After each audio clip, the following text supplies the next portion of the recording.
Assalamualaikum warahmatullahi wabarakatuh. Hai teman-teman, kembali lagi di Orkestra, obrolan seputar stikers Rumah Sakit Dustira.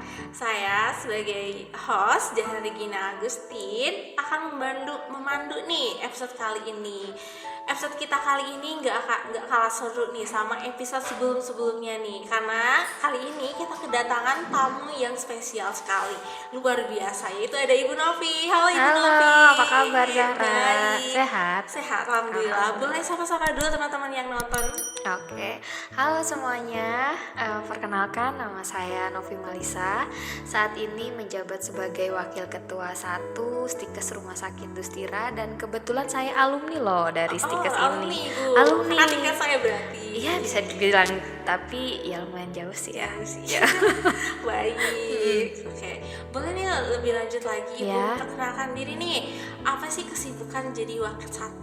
Oke. Kesibukan akhir-akhir ini. Kesibukan di bidang saya itu lebih kepada monitoring evaluasi ya, di bagian kurikulum, ada monitoring evaluasi pembelajaran, kemudian terkait dengan penelitian, pengabdian masyarakat, kemudian monitoring juga terkait proses yang dilakukan pembelajaran di perpustakaan, di laboratorium, dan kita lagi mencoba untuk pembukaan program studi baru di stikes ini. Oke, baik Ibu. Nih, nggak nunggu lama-lama nih Bu ya. Apa Kita langsung ke topik utamanya aja. Oke. Tentang Apa uji tuh? kompetensi. Oke, ya.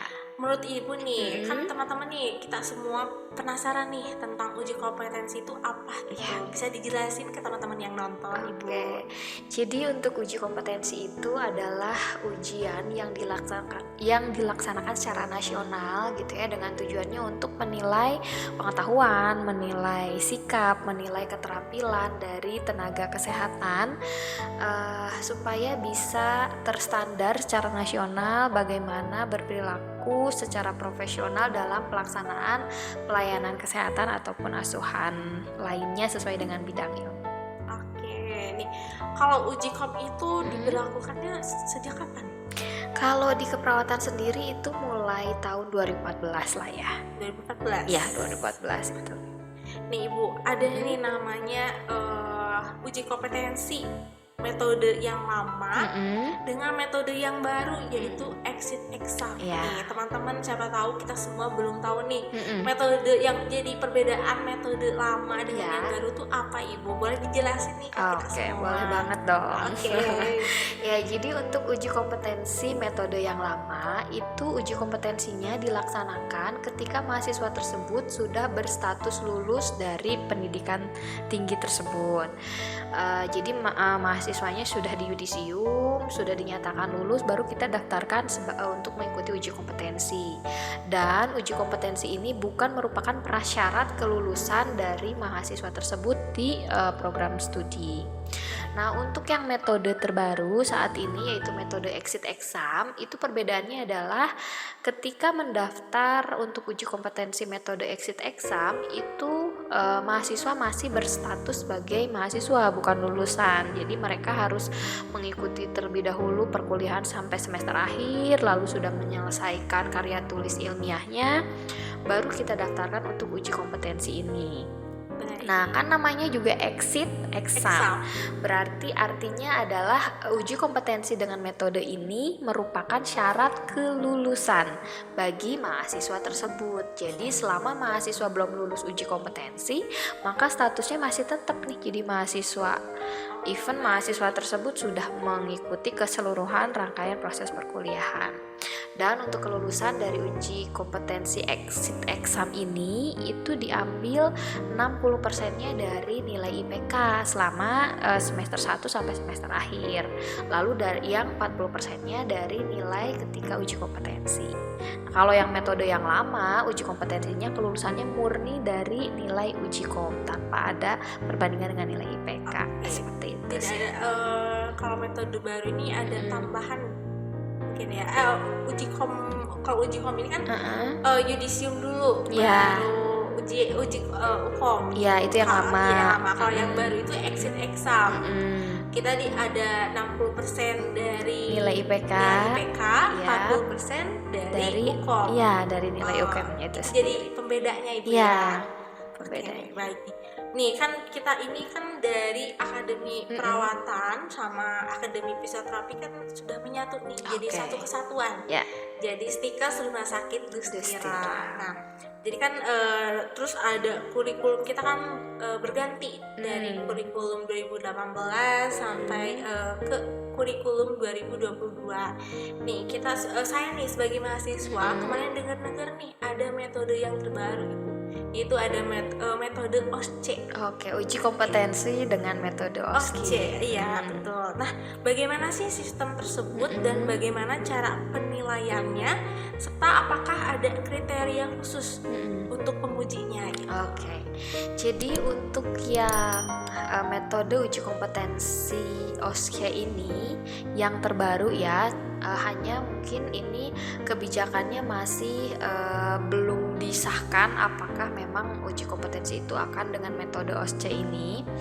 Nah, untuk teknis uji kompetensinya itu kan kalau yang metode uji kom yang lama ataupun metode uji kom exit exam itu masih kita mengisi soal dalam soalnya itu entah paper based test yang ditulis tangan kita ngisi, entah yang pakai CBT computer based test jadi ngisinya lewat komputer.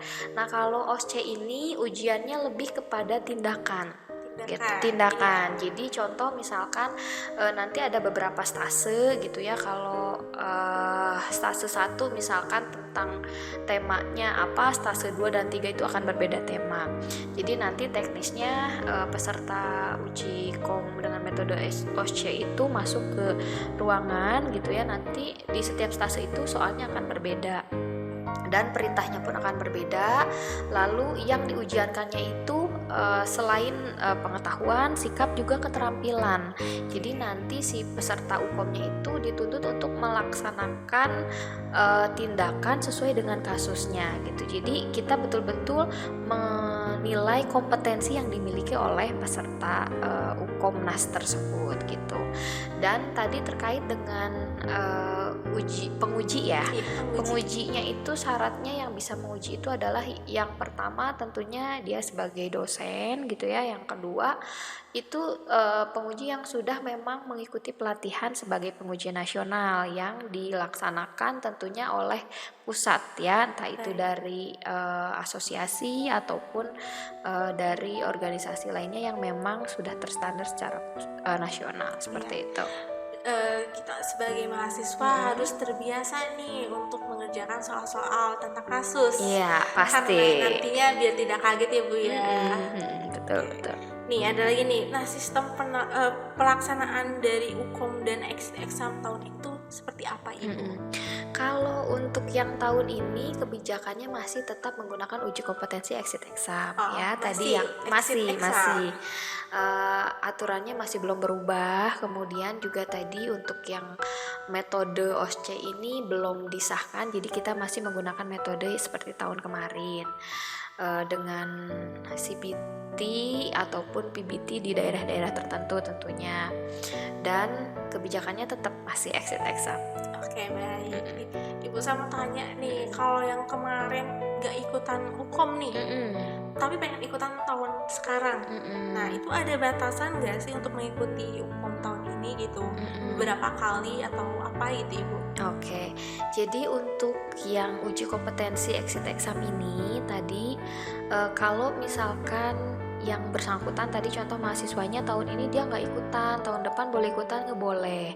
Jadi dalam 1 tahun itu ada beberapa kali kesempatan untuk ujian. Contoh misalkan kalau di keperawatan sendiri itu ada 3 kali untuk uji kom, lalu untuk yang fisioterapi itu ada 2 kali seperti itu. Dan dari setahun itu boleh mengikuti mengulang gitu ya.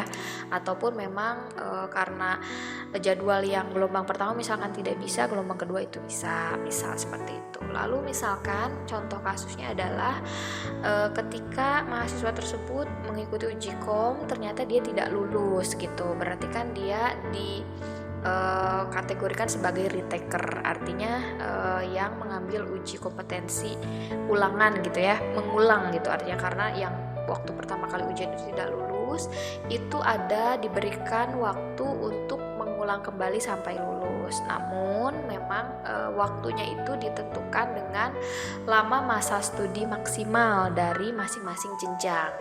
Nah, kalau misalkan dia ketika kuliahnya itu mengambil program D3, maka maksimal masa studinya itu 5 tahun.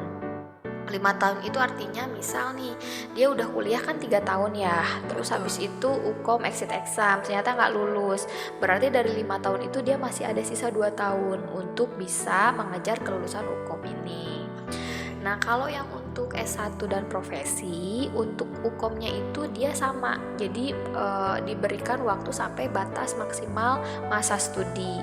Nah, kalau yang S1 kan maksimal masa studinya itu 7 tahun, kalau yang program profesi masa studinya itu maksimal 3 tahun, jadi artinya total 10 tahun. Kalau misalkan dia selama perkuliahannya sudah mengambil 6 tahun, maka masih ada sisa waktu yang 4 tahun tadi untuk mengikuti uji kom ulang gitu.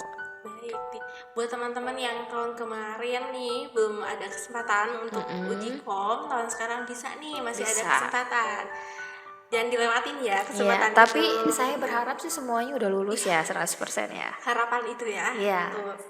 Nih, selanjutnya Ibu, ada nggak sih strategi khusus dari Stikes Rumah Sakit Dustira ini untuk bisa mensukseskan kelulusan mahasiswa di UKOM ini? Kalau strategi sudah pasti ada dong. Betul. Ya, karena kita sebagai institusi juga memiliki tanggung jawab penuh gitu ya untuk mempersiapkan semua mahasiswanya dalam mengikuti uji kompetensi.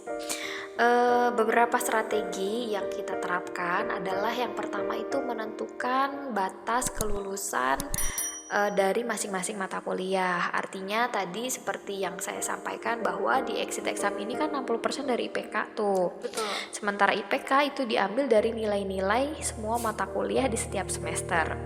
Artinya kita menentukan standar kelulusan di mata kuliah per semester dengan harapan nanti IPK ketika lulus mahasiswa itu IP-nya di atas 3,25, sehingga itulah yang nanti mungkin akan membantu untuk nilai kelulusan untuk uji kom itu.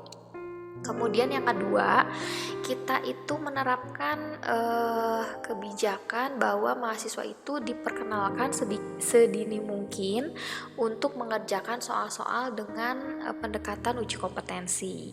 Contoh misalkan mahasiswa dari tingkat 2 atau dari tingkat 1 yang memang ada mata kuliah yang mata kuliah tersebut itu diuji komkan, maka bentuk soal ketika UTS, ketika UAS itu bentuknya adalah soal-soal kasus vinyet yang memang sudah mendekati prinsipnya seperti uji kom kemarin kan waktu ujian betul. Soalnya kasus-kasus gitu kasus kan kasus itu. Tapi itu penting banget buat kita mahasiswa karena biar terbiasa juga kan ya betul kaget. Iya, jadi nanti mahasiswa tuh akan terbiasa mengerjakan soal kasus dalam waktu 1 menit ya, berusaha untuk menganalisis soal lalu menentukan jawaban mana sih yang paling tepat di antara jawaban yang lainnya. Itu yang kedua, strategi yang kedua. Kemudian strategi yang ketiga, kita tuh ada kayak program pengkayaan untuk uji kom. Ada. Jadi program tersebut nanti kita berikan pada mahasiswa tingkat akhir ketika mereka selesai KTI gitu ya, mereka diberikan program pengkayaan ini. Jadi program pengkayaan ini mulai dari adanya pretest terlebih dahulu. Di pretest itu soal-soal yang kita berikan itu soal-soal dengan pendekatan uji kom. Di sana hasil pretest itu kita gunakan untuk melihat sebetulnya seberapa siap sih mahasiswa mengikuti uji kom ini gitu ya. Lalu setelah itu kita berikan pembahasan soal. Pembahasan soal ini adalah soal-soal yang tadi dipreteskan ataupun soal-soal sebelumnya yang sudah kita pernah berikan, kita bahas oleh dosen. Jadi misalkan saya ngajar keperawatan medikal bedah, maka soal-soal di keperawatan medikal bedah saya bahas, saya kupas di bedah lah istilahnya soal itu kepada mahasiswa, sehingga mahasiswa tuh bisa tahu pertanyaan ini kalau strategi membaca soal UKOM tuh misalkan lihat pertanyaannya dulu, keywordnya apa, mengarahnya kemana, lalu soalnya dijawab harus seperti apa, seperti itu. Jadi dibahas sedetail mungkin gitu, sampai bentuk soal, sampai bentuk jawaban dan lain sebagainya. Baru setelah kita berikan pembahasan soal tersebut, maka selanjutnya di akhir itu, misalkan pembahasan soal kita lakukan selama 1 minggu atau 2 minggu, nah di akhir itu kita lakukan post test lagi untuk melihat ada nggak sih perkembangan mahasiswa ketika sudah diberikan pembahasan dibandingkan dengan sebelum gitu. Lalu juga dari nasional itu, tingkat nasional itu sering mengadakan tryout kan, tryout uji kompetensi. Nah kita mengikut sertakan mahasiswa untuk mengikuti tryout tersebut supaya mereka pun bisa terbiasa dengan soal-soal yang skalanya memang sudah nasional gitu ya, uji kompetensi nasional. Lalu mereka akan dibiasakan untuk mengikuti semua peraturan tata tertib ketika pelaksanaan uji kompetensi. Contoh nih, ketika mereka pertama kali masuk ke tempat uji kompetensi harus seperti apa protokolnya, apakah harus memang menggunakan APD, terus kemudian pengecekan apa saja yang dicek, baju dan lain sebagainya, itu diterapkan pada saat tryout. Itu penting sekali. Penting. Jadi ketika mereka ukom tuh udah hilang nervous protokol itu gitu ya, sudah terbiasa gitu. Selain memang mereka juga belajar bentuk soal-soal uji kompetensi tadi yang tingkat nasional seperti itu. Dan strategi yang selanjutnya, kita juga menyiapkan dosen-dosen kita dalam pembuatan soal uji kompetensi, dalam review soal-soal uji kompetensi, sehingga kita memiliki bank soal yang nantinya bisa kita latihkan kepada mahasiswa gitu tentunya. Ya kurang lebih seperti itu sih, kalau dijelasin panjang lebar kan masih banyak lagi strateginya. Masih banyak lagi. Oke. Ada presentasi kelulusan mahasiswa nih, khususnya di Stikes Rumah Sakit Dustira selama 3 tahun terakhir itu bagaimana itu? Oke. Untuk persentase kelulusan alhamdulillah kita di atas 95% ya tiap tahunnya, bahkan beberapa tahun kita mendapat 100% gitu. Jadi alhamdulillah untuk persentase kelulusan uji Komnas ini cukup baik ya. Mudah-mudahan sih harapan 100% terus ya tiap tahun. Percaya selalu mahasiswa Stikes Rumah Sakit Dustira itu kan top, semuanya top. Amin. Betul kan Ibu ya? Amin. Mudah-mudahan ya. Oke, Ibu nih, mumpung ini nih kebetulan nih ada wakil ketua 1 nih. Tadi kan saya dengar nih kemarin itu mau ada penambahan prodi. Oke. Nah, itu apa aja sih prodinya, apa yang mau ditambahin, prodi apa aja? Ya, jadi saat ini kita tuh sedang membentuk tim untuk pembukaan program studi baru. Di antaranya adalah program studi S1 keperawatan dan juga program studi profesi keperawatan atau nurse. Lalu kita juga sedang bersiap untuk pembukaan kelas alih jenjang untuk fisioterapi. Jadi nanti dari yang sudah pernah kuliah tuh di D3 fisioterapi mau meneruskan ke S1 fisioterapi, itu insya Allah kita akan buka bertahap, berproses ke depan. Berarti ada penambahan nih dari keperawatan, S1 keperawatan, dari fisioterapi ada S1 alih jenjang. Ada 2 prodi yang akan ditambahkan. Semoga kedepannya sukses ya Ibu. Amin. Jalani itu. Amin. Mohon doanya. Amin ya. Semoga sukses. Semoga ya. Nih Ibu, apa sih harapan terakhir nih, harapan dari wakil ketua 1 untuk Stikes Rumah Sakit Dustira? Harapannya yang pasti menjadi institusi yang lebih baik lagi, lebih sukses lagi, lebih banyak prestasi lagi baik di kancah nasional maupun internasional. Dan tentunya semoga Stikes Rumah Sakit Dustira ini bisa selalu memberikan manfaat untuk masyarakat sekitar. Ya. Nih, terakhir dong Ibu, terakhir lagi. Iya, terakhir sekali gitu ya. Oke, baiklah. Buat teman-teman yang lagi nonton nih, tips and triknya Ibu untuk menghadapi uji kompetensi ini, khususnya untuk mahasiswa Stikes Rumah Sakit Dustira. Oke. Jadi kalau tips dari saya, tadi sudah saya sampaikan kan bahwa dengan metode exit exam ini ada 60% komponennya dari nilai. Sementara nilai IPK itu diambil dari mulai pertama mahasiswa masuk semester 1 sampai akhir. Artinya proses persiapan uji kompetensi ini bukan proses yang instan. Betul. melainkan proses yang harus kita siapkan dari mulai masuk kuliah sampai lulus gitu. Panjang sekali ya. Panjang proses. sekali. Artinya kepada seluruh mahasiswa selalu berusaha yang terbaik di setiap semester, karena nanti nilai dari semester itu akan menjadi penentu juga untuk kelulusan uji kompetensi. Itu yang pertama. Yang kedua, sering-seringlah berlatih mengerjakan soal-soal dengan metode uji kompetensi, karena semakin sering berlatih kita nanti nggak akan kaget lagi mengerjakan soal itu, dan kita kadang udah menemukan soal dengan tipe seperti ini arahnya ke sini nih pertanyaannya gitu, saking kita memang sering berkenalan dengan soal-soal tersebut. Kan ada istilah nggak kenal maka nggak sayang, kalau nggak sayang nggak taruh ya. Gitu. Bisa aja. Terus selanjutnya yang ketiga, ketika mengerjakan soal uji kompetensi itu harus fokus. Betul. Karena kan durasinya 3 jam ya. Durasi 3 jam dengan jumlah soal 180 itu memerlukan tingkat konsentrasi yang tinggi. Lumayan tinggi, karena kadang kalau saya pun mengawas yang lagi ujian itu kadang tingkat konsentrasi bisa full tuh hanya 1 jam, sejam setengah. Sisanya tuh udah ada yang gerak-gerak, udah yang truk gitu. Betul. Kan, kayak gitu-gitu. Nah itu tuh harus dilatih juga. Jadi tingkat konsentrasi harus dilatih, fokus harus dilatih, dan juga harus berusaha mengabaikan yang terjadi di sekitar gitu. Kadang kan ada temennya yang ke toilet dan lain sebagainya gitu, itu ya kita harus tetap konsentrasi karena menit per menitnya itu kan berguna untuk satu soal. Kan 1 menit 1 soal, artinya kalau kita kehilangan konsentrasi 2 menit 3 menit ya 3 soal kita nggak bisa maksimal dong, kayak gitu buyar ya, kurang lebih seperti itu sih. Jangan lupa stamina. Stamina, jaga kondisi, jaga kesehatan, jaga mata, jaga hati juga nggak ya? Kayaknya enggak ya. Oke, baiklah. Oke teman-teman, itu tips and triknya dari Bu Novi nih. Tinggal dari kita masing-masing nih, harus semangat, harus punya motivasi tentunya Bu ya. Jangan lupa nih berdoa ke yang di atas. Berdoa itu penting banget karena usaha dan doa itu insya Allah hasilnya akan maksimal. Luar biasa sekali ya kalau doa itu ya. Iya. Oke, Ibu, terima kasih banyak. Oke, sama-sama. Makasih ya, nggak kerasa ya. Lanjut. Nanti aja deh episode selanjutnya, Ibu. Baiklah.